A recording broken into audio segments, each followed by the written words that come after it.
recently in security. Police seize call spoofing website.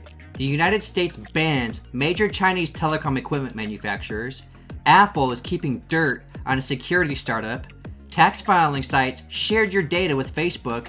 And the FBI has joined a probe over 40 terabytes of stolen data.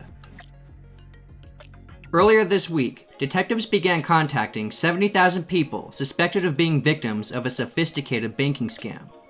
In what is being deemed as the UK's biggest anti-fraud operation, US and European police have seized iSpoof's website and began issuing arrests. iSpoof was a service used for call spoofing and was said to have placed over 10 million fraudulent calls last year alone, creating at least $58 million in damages. Police posted on their Telegram channel letting fraudsters know of their impending arrest. It has also been reported that the United States has issued a ban on the sale and import of some tech from Chinese companies Huawei and ZTE.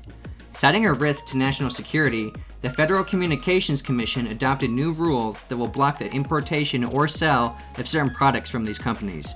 Huawei and ZTE have declined to comment. Last week, a 507-page document prepared by Apple was leaked that showed a security firm allegedly dealt with companies that sell tools to repressive regimes. The document specifically talks about a cybersecurity startup that sells virtual iPhones for penetration testing and how they have communicated with NSO Group and dark matter. While this company, named Corellium, has claimed to be an important defender against software bugs, the leaked document shows that they have worked with companies that use these bugs to hack into cell phones. According to the markup, major tax filing services like H&R Block, TaxAct, and TaxSlayer have allegedly been quietly transmitting your sensitive financial information to Facebook. Data sent to Facebook includes names, email addresses, income, filing status, refund amounts, and scholarship amounts. Facebook claims to use this data to power the algorithms and provide insight into the habits of users across the internet.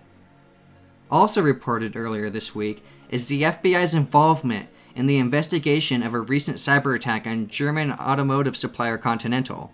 Continental said earlier this month it was investigating the theft of company data in a cyber attack, claiming that hackers had put the data up for sale for $50 million. The FBI was brought on by German security authorities. Thank you for watching this episode of Recently in Security. Please consider subscribing to my channel, turning on the notification bell, and liking the video if you would like to see more content like this.